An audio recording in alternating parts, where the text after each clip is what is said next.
सुप्रभात बच्चों। पार्ट 3 जो एकांकी है रामबृक्ष बेनीपुरी द्वारा रचित संघमित्रा, उससे क्वेश्चन आंसर आ चुका है एग्जाम में, तो उसका सारा प्रश्न हल करके हम भेज देंगे। और आगे चलते हैं पार्ट चौथा जो है मैं आज़ाद हूँ, इनकी जीवनी। आइए देखते हैं आज़ाद की जीवनी के बारे में पढ़ते हैं। यह पाठ एक लेख है जिसमें चंद्रशेखर आज़ाद के चरित्र पर प्रकाश डाला गया है। इस पाठ के द्वारा यह बताने का प्रयास किया गया है कि चंद्रशेखर आज़ाद महान क्रांतिकारी थे जिन्होंने मरते दम तक अंग्रेज़ों की दास्तां कबूल नहीं की।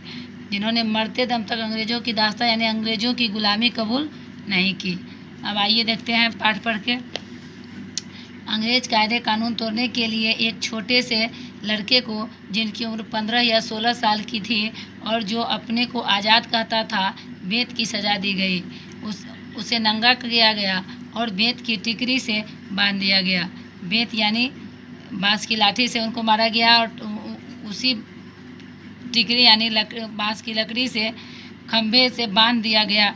जैसे जैसे बेंत उस पर पड़ते थे और उसकी चमड़ी उधेड़ डालते थे, वह पूरे जोश और ऊंची आवाज़ में भारत माता की जय बोलता था।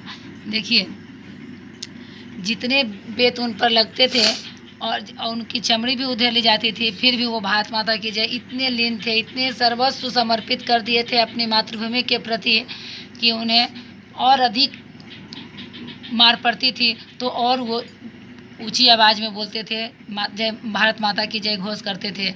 बेहोश होने तक प्रत्येक बेंत के साथ वह भारत माता की जय बोलता रहा। बेहोश होने तक प्रत्येक जोश के साथ वो प्रत्येक बेंत जब लाठी बरसती थी उन पर, उतने ही जोर से वो जोश से भारत माता की जय बोलते थे।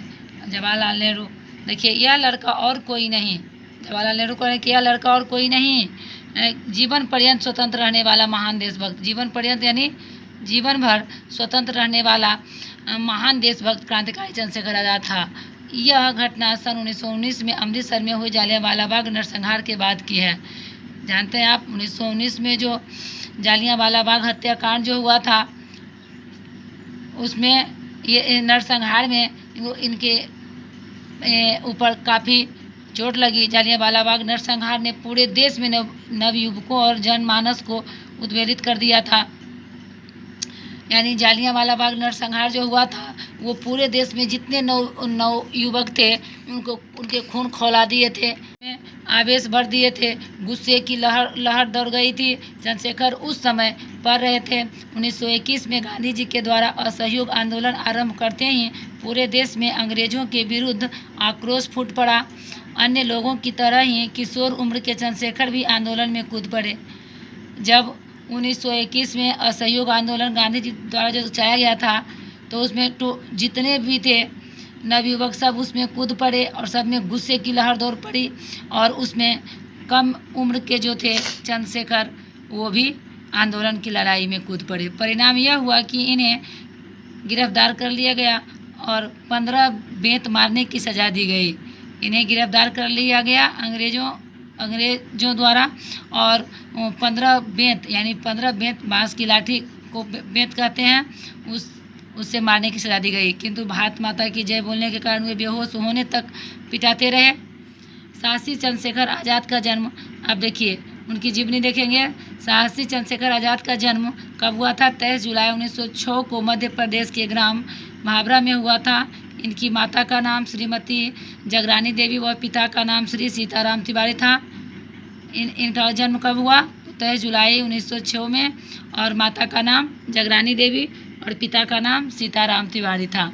आदिवासी बाहुल्य भाभरा ग्राम में आज़ाद ने अपने बचपन में आदिवासी बच्चों के साथ धनुष बाण चलाना सीखा।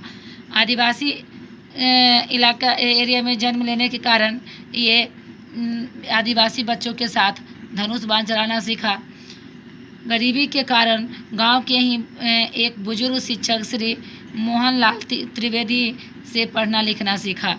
बहुत साधारण परिवार से बिलोंग करते थे, इसी कारण ये गांव के ही एक बुजुर्ग शिक्षक मोहनलाल त्रिवेदी से पढ़ना लिखना शुरू किया। इन्हीं त्रिवेदी जी के घर के वातावरण ने चंद्रशेखर आज़ाद में देश को अंग्रेजों के चंगुल से मुक्त कराने की भावना कूट कूट कर भर दी थी।